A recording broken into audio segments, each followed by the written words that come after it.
चलिए बच्चों, अभी हम डिस्कस करने वाले हैं प्लेन प्रोग्रेसिव वेव।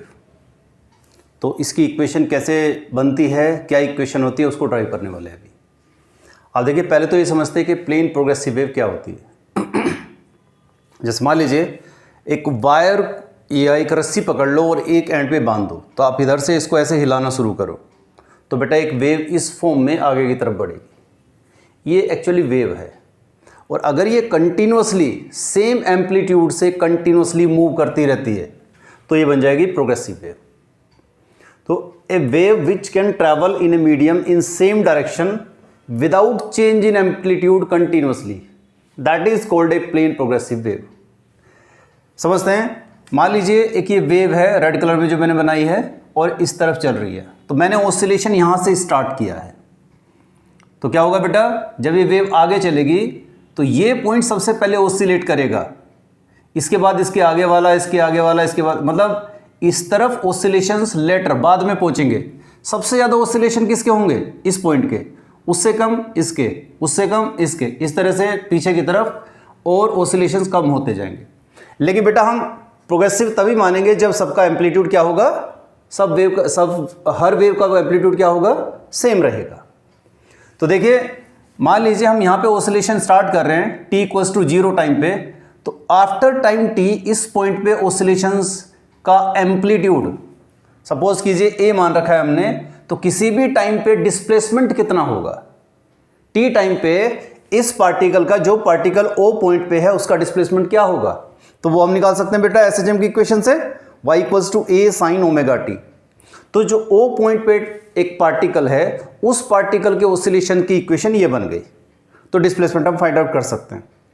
लेकिन अगर हम एक अलग पार्टिकल कंसीडर करें, पार्टिकल P, तो इस पॉइंट के ऑसिलेशन कुछ टाइम बाद होंगे, है ना बेटा। तो इसका जो फेज होगा इसके कंपैरिजन में पीछे होगा।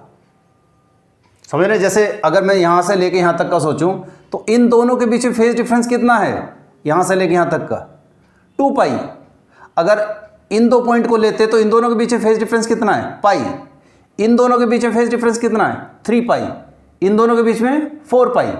अब मान लीजिए मैंने ये P पॉइंट रेंडमली ले लिया, तो यहां से लेके यहां तक इन दोनों वेव के बीच में फेज डिफरेंस कितना होगा, लेट अस से 5।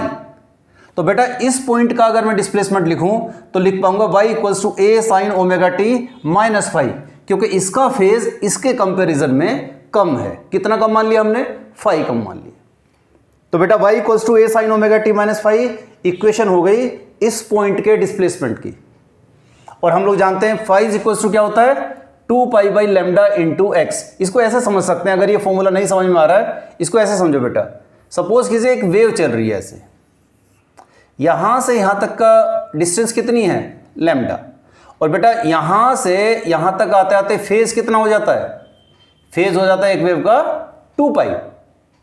समझ रहे हो। तो जब वेव का फेज 2 पाई है तो डिस्टेंस ट्रेवल करता है लैम्डा, ठीक है। जब वेव का फेज 5 हो तो डिस्टेंस कितनी ट्रेवल करेगा, लैम्डा अपॉन 2 पाई इंटू 5। तो दिस इज डिस्टेंस ना। तो actually x is equals to lambda upon 2 pi into 5। या तो ऐसे लिख लो या इसको ऐसे लिख लो, 5 is equals to 2 pi by lambda into x, एक ही बात है। अभी हमें 5 की जरूरत है तो हमने 2 pi by lambda into x लिख दिया। तो इस 5 की वैल्यू बेटा यहां पुट कर दो, तो y equal to a sine omega t minus 2 pi by lambda into x. ये 2 पाई बाई लैम्डा क्या आता है, k wave number. Propagation constant भी कह देते हैं बेटा इसको कई बार, प्रोपगेशन कॉन्स्टेंट। तो y is equal to a sine omega t minus k x. ये हो गई एक जनरल इक्वेशन। इसमें ये माइनस या प्लस भी हो सकता है, तो हम जनरल इक्वेशन इसको मानेंगे।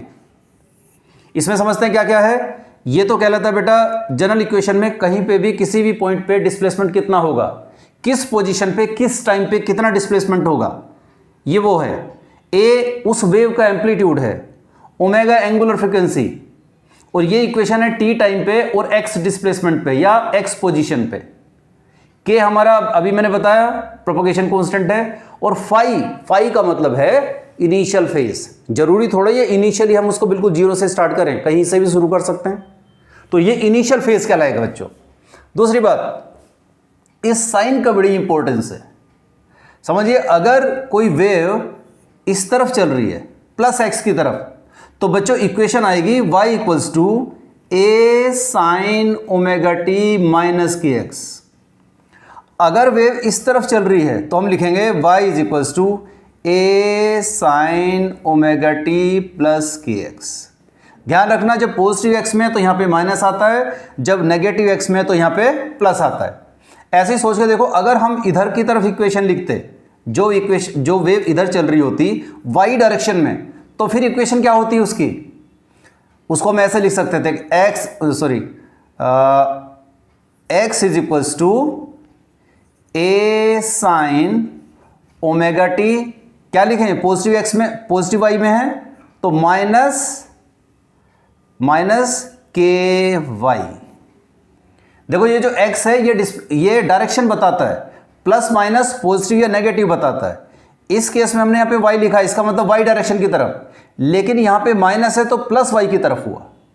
और अगर इस तरफ हम लिखते, इस तरफ के लिए अगर कोई वेव नेगेटिव y की तरफ चल रही होती तो उसके लिए डिस्प्लेसमेंट की इक्वेशन क्या आती, x is equals to a sine omega t plus k Y.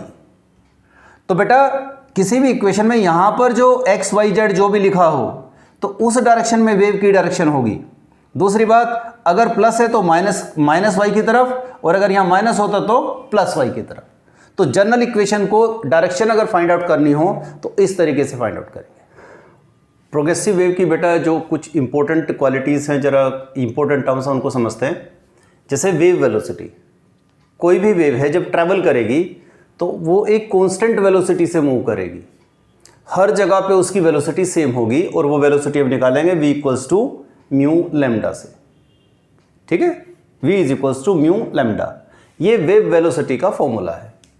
अच्छा, जब वेव ट्रैवल करेगी तो पार्टिकल्स हैं जो, इसको ऐसे समझो, वेव ऐसे ट्रैवल कर रही है और जो पार्टिकल्स हैं बेटा वो ऐसे ऑसिलेट कर रहे हैं, इस तरीके से ऑसिलेट कर रहे हैं। तो पार्टिकल के ऑसिलेशन का जो एम्पलीट्यूड है वो वेरी करेगा। कभी पार्टिकल यहाँ पे तो एम्पलीट्यूड 0, यहाँ पर है तो एम्पलीट्यूड बढ़ गया, यहाँ पे बढ़ गया, यहाँ पे मैक्सिमम हो गया। वेलोसिटी भी इसी तरह से, यहाँ पर वेलोसिटी 0 होगी, जब इधर आएगा तो वेलोसिटी बढ़ेगी, यहाँ पर मैक्सिमम हो जाएगी, फिर इधर घटेगी, यहाँ पर 0 हो जाएगी, फिर वापस आएगा तो फिर मैक्सिमम हो जाएगी। तो पार्टिकल की वेलोसिटी कांस्टेंट नहीं होती, पार्टिकल की वेलोसिटी चेंज होती रहती है, 0 टू मैक्सिमम के बीच में वैरी करती रहती है, जबकि वेव वेलोसिटी कांस्टेंट रहती है। तो पार्टिकल वेलोसिटी कैसे निकालेंगे बेटा, हमें पता है कि प्रोग्रेसिव वेव की इक्वेशन है y is equals to a sine omega t minus k x. इसी को डिफरेंशिएट कर दो तो d y by d t हो जाएगा। A sine omega t minus k x का differentiation cos omega t minus k x into, इसका फिर से डिफरेंशिएट करो तो ओमेगा आएगा। तो बेटा यहाँ से v equals to omega a cos omega t minus k x, और इसको cos omega t minus k x को आप लिख सकते हो इस तरीके से। आप इन दोनों इक्वेशन को कंपेयर करोगे तो आप पाओगे इन दोनों के बीच में फेज डिफरेंस कितना है, पाई बाई 2 का। तो हम ये कह सकते हैं कि पार्टिकल की velocity, this particle velocity is ahead of displacement by pi by 2। इसका फेज इससे पाई बाई 2 ज्यादा है, तो velocity is ahead by pi by 2 than the displacement. Clear है। और इसमें बेटा ये जो टर्म है omega a, this is maximum velocity. जैसे डिस्प्लेसमेंट के लिए एम्पलीट्यूड होता है ना, यहाँ पे ये डिस्प्लेसमेंट है, ये maximum displacement is the amplitude. इसी तरह से वेलोसिटी का एम्पलीट्यूड क्या है, ओमेगा इंटू ए। क्लियर बेटा। अगर सोचो हम इसको, इस इक्वेशन को with respect to x differentiate कर दें तो a sine omega t minus k x, sine omega t minus k x का डिफरेंशिएशन कोस आ गया, और बेटा इसको फिर से डिफरेंशिएट करोगे विद रिस्पेक्ट टू एक्स तो माइनस के आ जाएगा। यहां से minus k a cos omega t minus k x आया बेटा, इसको ओमेगा से मल्टीप्लाई, ओमेगा से डिवाइड कर दो तो आप देखोगे ये वाली जो पूरी टर्म है what is this, velocity of particle. तो इसको आप यहां पे ले आओ तो d y by d x is equals to minus k upon omega, ये वेलोसिटी ऑफ पार्टिकल है बेटा। तो वेलोसिटी ऑफ पार्टिकल यहां से निकालोगे minus omega upon k d y by d x. ये जो टर्म है this is velocity of wave, velocity of wave. ये कैसे निकलेगी, तुम लोग कंफ्यूज मत होना इसमें। दिस ओमेगा अपॉन के इज इक्वल्स टू, ओमेगा क्या होता है 2 पाई म्यू, के क्या होता है 2 पाई बाई लैम्डा। इससे ये कट गया म्यू लैम्डा, और mu lambda is the wave velocity. इसका मतलब ओमेगा अपॉन के क्या होता है, वेव वेलोसिटी। तो ये वेव वेलोसिटी हो गई dy बाई डी एक्स। बेटा यहां से पता चलता है velocity of particle is equals to negative of the velocity of wave into slope of displacement curve. ये जो ग्राफ बनाते हो वेव का, इसका स्लोप ले लो, उसको मल्टीप्लाई कर दो वेलोसिटी ऑफ वेव से, नेगेटिव साइन आएगा। इस ये पूरा फॉर्मूला कई बार स्ट्रेट ऐसे ही पूछ लिया जाता है कंपटीशन में। पार्टिकल एक्सेलरेशन, अगर एक्सेलरेशन निकालना है पार्टिकल का किसी भी टाइम पे, तो बेटा हमने वेलोसिटी ऑलरेडी निकाल रखी है, इसी को फिर से डिफरेंशिएट कर दो विद रिस्पेक्ट टू टाइम, तो यहां से एक्सेलरेशन आ जाएगा। इस एक्सेलरेशन में आप देखेंगे ये a sin omega t minus k x आया है, जो ऑलरेडी वही आ रहा है जो हमारा डिस्प्लेसमेंट था। तो यहां से acceleration equals to minus omega square y. तो आप समझ पा रहे हैं बेटा, ये किसको रिप्रेजेंट कर रहा है, SHM को। तो पार्टिकल और मीडियम SHM करते हैं एज पर दिस इक्वेशन। आप समझ सकते हैं यहां पर a is equals to minus omega square y है। तो बेटा ये जो हमारी SHM की इक्वेशन है उसी को तो सर्टिफाई कर रहा है। बच्चों प्लेन प्रोग्रेसिव वेव पे NCERT का क्वेश्चन देखते हैं। क्वेश्चन है कि a transverse harmonic wave is given by this. ये इक्वेशन है बेटा। इक्वेशन दे दी हमें कि y is equals to 3.0 sine 36t plus 0.018 t plus pi by 4। ये इक्वेशन है। Where x y are in centimetre and t is in second. हमें निकालना है इज दिस ट्रैवलिंग और स्टेशनरी वेव। ये कौन सी है, ट्रैवलिंग वेव है, स्टेशनरी वेव है। Find speed and direction of propagation. What is the amplitude and frequency, what is it initial phase and what is the least distance between two successive crest in the wave. तो पहले तो बेटा इस equation को standard equation के साथ compare कर दो।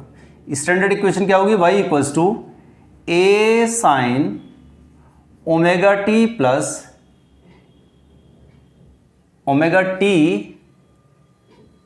प्लस 0.018, ये बेटा x होगा, दिस इज x। इसी तरह से यहां पे भी x और प्लस पाई बाई 4 ये होगा। तो अगर इस दोनों इक्वेशंस को कंपेयर करोगे बच्चों तो क्या आने वाला है, हमारा एम्पलीट्यूड हो गया 3। क्या आप देखो एक्स वाई कैसे हैं सेंटीमीटर में, तो ए हो गया सेंटीमीटर में। ओमेगा कितना हुआ, ओमेगा हुआ 36 क्या रेडियन पर सेकेंड। और यहां पर के हो गया 0.018 पर मीटर पर सेंटीमीटर।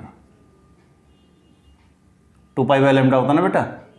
इसी तरह से initial phase phi is equals to pi by 4। तो हमने इसको कंपेयर कर दिया स्टैंडर्ड इक्वेशन के साथ, तो हमारे ये पैरामीटर्स फाइंड आउट हो गए डायरेक्टली। अब देखते हैं, पहला देखते हैं, इज दिस ए ट्रैवलिंग और स्टेशनरी वेव। ये बेटा ट्रैवलिंग वेव है, स्टेशनरी वेव नहीं है। स्टेशनरी वेव की इक्वेशन हम आगे सीखेंगे। हमने यही पढ़ा है ना बेटा, ये जो वेव इक्वेशन है जिसमें एक सिंगल एक साइन या कोस फंक्शन आए तो वो ट्रैवलिंग वेव होती है। तो फर्स्ट पार्ट का आंसर क्या होगा, it is a travelling wave. Okay, find speed and direction of propagation. Direction of propagation आप देखिए इसमें यहां पे प्लस आ रहा है, तो कौन सी डायरेक्शन होनी चाहिए बेटा, माइनस। कौन सा, एक्स है, तो माइनस एक्स एक्सिस। तो डायरेक्शन ऑफ प्रोपगेशन क्या हो गई, direction of propagation is minus x axis. फिर पूछा है स्पीड बताइए, तो v इज इक्वल्स टू होता है बेटा म्यू लैम्डा। तो v is equals to mu lambda से, तो बेटा v is equals to mu को क्या लिख सकते हैं, देखो ओमेगा पता होता है मैं, ओमेगा क्या होता है, ओमेगा होता है omega is equals to 2 pi mu, this is equals to 36 दिया है, तो mu is equals to 36 upon 2 pi, ये हो गया। इसी तरीके से बेटा के दे रखा है हमें, के होता है 2 पाई बाई लैम्डा, ये दे रखा है 0.018, पर सेंटीमीटर, तो लैम्डा क्या होगा 2 पाई बाई 0.018, ये सेंटीमीटर में आएगा। तो बेटा यहां पे पुट करोगे तो म्यू आएगा 36/2 पाई इंटू लैम्डा आ जाएगा 2 पाई बाई 0.018।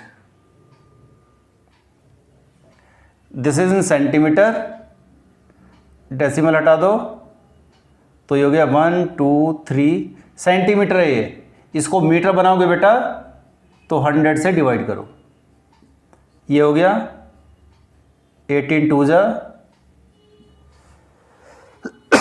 तो दिस इज 20 मीटर पर सेकेंड। याद रहे अगर हम इसको चेंज नहीं करते मीटर में तो ये सेंटीमीटर पर सेकेंड में आता, अभी ये मीटर पर सेकेंड में आया, तो वी हो गई 20 मीटर पर second.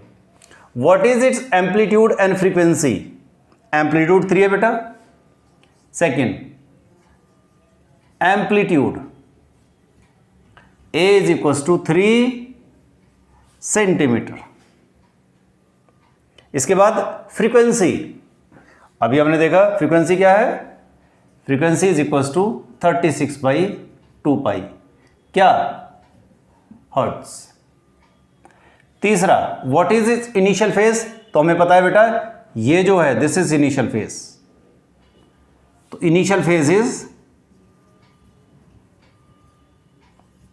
π/4। Fourth what is the least distance between two successive crest in wave. बेटा जब भी कोई वेव चलती है तो इस तरह से जब चल रही होगी तो एक ये क्रेस्ट हुआ, एक ये क्रेस्ट हुआ, इन दोनों के बीच की डिस्टेंस क्या होगी लैम्डा। तो एक्चुअली इसने डायरेक्टली नहीं कहा, इसने कहा है लैम्डा निकालने के लिए, लेकिन बोला किसी दूसरी फॉर्म में है। तो लैम्डा हमारा क्या है, lambda is equals to 2 pi by 0.018 centimetre. तो lambda is equals to 2 pi upon 18 into 1000 बेटा डिवाइड बाई 100, इतना मीटर, 1 2 1 2 और 2 से 9, तो lambda is equals to 10 pi by 9 metre, बाकी निकाल सकते हैं। तो इस तरह से हम प्लेन प्रोग्रेसिव वेव के क्वेश्चंस भी हम या न्यूमेरिकल्स हम इस तरीके से ड्राइव कर लेंगे। हमें कोई भी इक्वेशन गिवन है उसको स्टैंडर्ड इक्वेशन के साथ कंपेयर कर लेना है बस, बाकी सब तो चीज़ें उसके साथ निकल जाती हैं। ओके।